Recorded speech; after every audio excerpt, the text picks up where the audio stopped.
To everyone who hates when I win, the winged victory came to the Louvre in pieces, and people still line up to see her. That despite my flaws, She's worn her flaws like battle scars, visible, undeniable, and still, people line up to watch her shine at every premiere.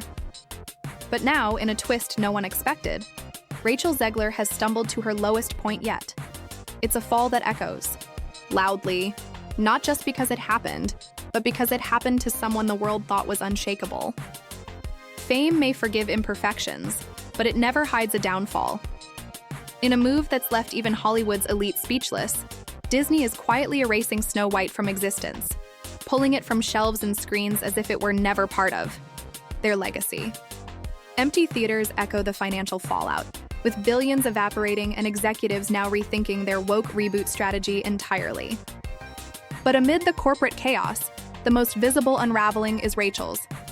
After months of relentless criticism and devastating box office flops, it's clear the real crisis is personal. The weight of it all is catching up with her, unraveling in real time. From emotional breakdowns on live streams to fiery rants in interviews, Rachel Zegler is facing a sobering truth. Her career may be slipping beyond repair. How did it spiral so fast? And why is Disney acting like Snow White was just... Okie dokie. I am walking into Snow White, 2 p.m., now seating. Let's see. a bad dream they're desperate to forget? We're diving deep into the story. Meanwhile, theater owners, legally bound to screen the film, are left picking up the pieces. Even theaters contractually tied to Snow White began to push back. Weekend screenings drew shockingly sparse crowds, and desperate theater owners begged Disney for an early exit. Some didn't bother asking. They quietly replaced the film with anything that could fill a few more seats.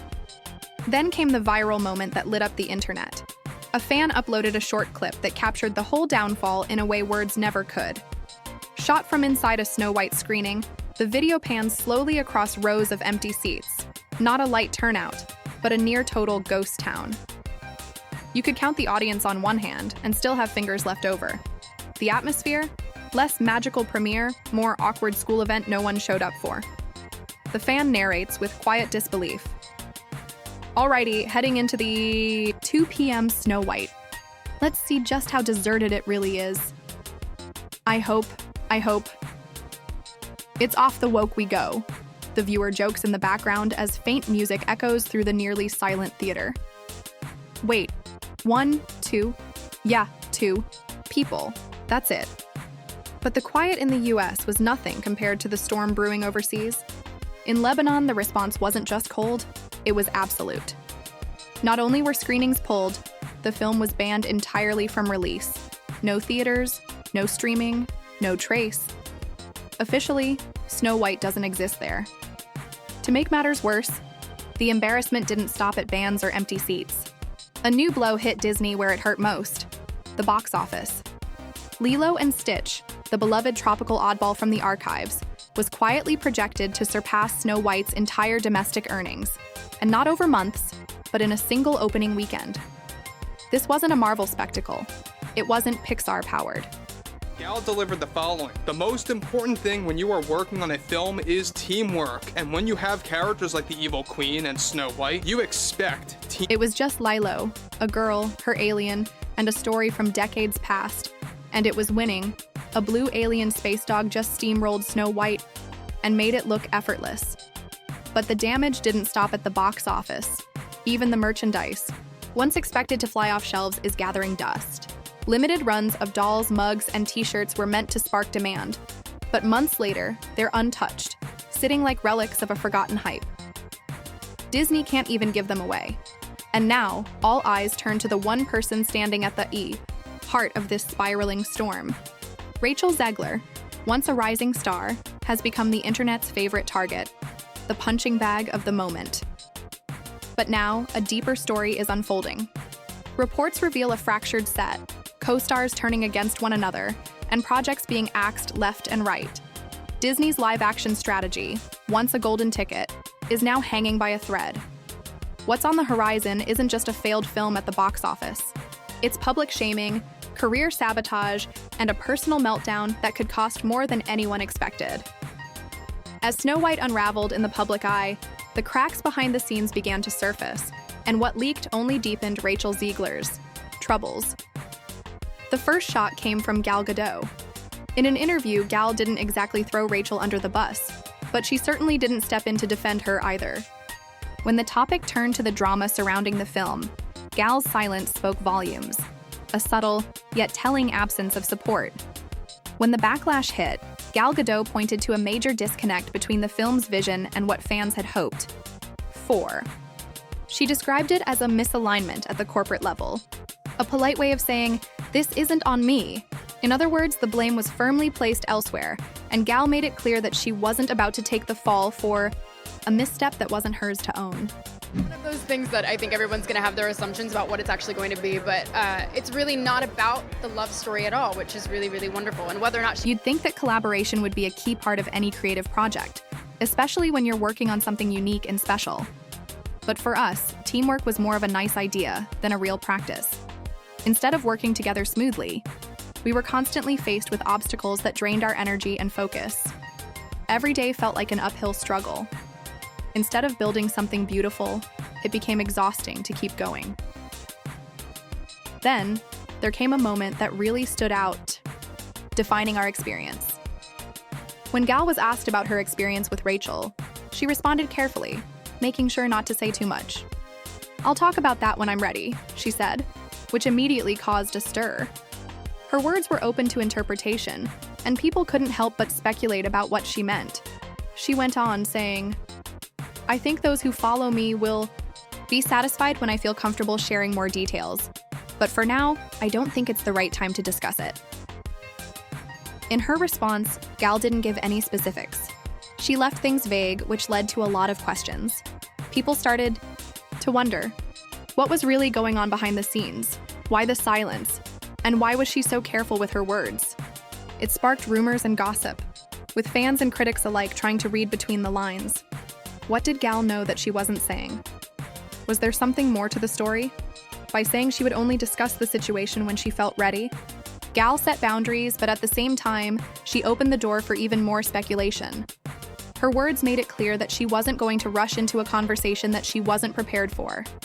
She made it obvious that this was something personal, and that when the time was right, she would share more of her perspective. But for now, she felt it was not the right moment to dive into the details. The response from Gal was measured and deliberate, yet it added more fuel to the fire. People were hungry for answers, and her refusal to give them what they wanted only made them more curious. The tension built, and the mystery surrounding her comments grew. It wasn't just a simple answer. It became part of a larger conversation. What was really happening? Why the secrecy? And what did Gal's careful wording say about the dynamics on set? This moment, this simple yet powerful statement, defined much of the conversation going forward. It wasn't about what was said, but rather about what wasn't said. Gal's reluctance to go into detail left a lot of room for interpretation. It was clear that there was something important that she wasn't yet ready to share, and the world was eager to find out what that might be. Fans and the media started to imagine the worst, assuming that there was some kind of major conflict or issue behind the scenes that Gal wasn't willing to talk about. What was so sensitive that Gal couldn't speak freely about it? Was there a falling out between her and Rachel?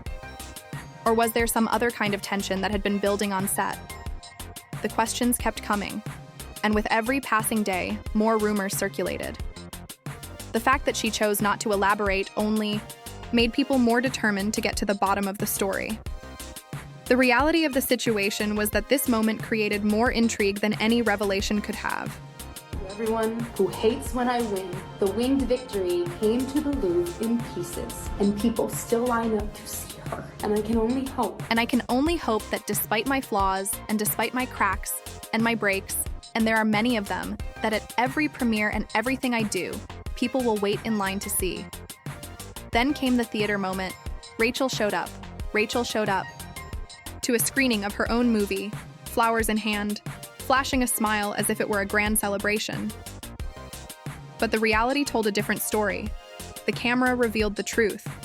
An almost empty theater, a few scattered seats, no buzz, no energy. just her and a sea of silence. What was meant to be a display of pride quickly turned into the punchline of a meme. Fans started sharing the image, turning the moment into something far from the victory she had hoped for. The internet had a field day with the image. Memes quickly circulated, some mocking it as Snow White and the 7 empty seats, while others joked that she'd brought flowers to a funeral. One caption even quipped that it looked more like a press tour for a ghost town. Then came the crushing reality. Snow White couldn't even hit 100 million at the US box office, despite Disney's full-throttle marketing push. Despite a global release, the movie was bleeding money. To make matters worse, its IMDb score plummeted to one of the lowest for any recent Disney film. Both critics and audiences jumped on the bandwagon, shifting the narrative completely. Instead of being praised for daring to defy tradition, Rachel found herself at the center of the storm, blamed for the film's disastrous outcome. The final blow came from an unlikely source: Minecraft. Yes, the Minecraft live-action film, which hit theaters just weeks after Snow White, completely outperformed it at the box office. What many had dismissed as childish or too whimsical turned out to be exactly what audiences were craving. Fun, low-stakes entertainment that actually delivered. While Snow White struggled to even reach triple digits at the box office, Minecraft breezed past it in just its opening weekend. No political commentary, no controversy. Just a fun, action-packed adventure with blocks, zombies, and Jack Black bringing the chaos. Suddenly, Disney's high-budget princess remake began to look like a self-parody. And according to insiders quickly took notice. Rumors started circulating that studios were reassessing Rachel Zegler's upcoming projects. There were whispers that she could be overlooked for future roles, and that Disney, wary of the backlash from Snow White, might not be willing to back her for other reboots. The same Rachel Zegler, who was once celebrated as Hollywood's rising star, now found herself on shaky ground. A once promising talent now faces the most crucial turning point of her career. Can Rachel make a successful comeback, or has this film prematurely shut the door on her potential? While she works tirelessly to regain her footing, another blow is already on the horizon. This time, it's a new animated roast from a powerhouse studio that's yet to weigh in. But when it does, the impact will be undeniable. If you thought South Park was cutting, just wait for what The Simpsons and Family Guy have in store. Don't miss out on the next chapter.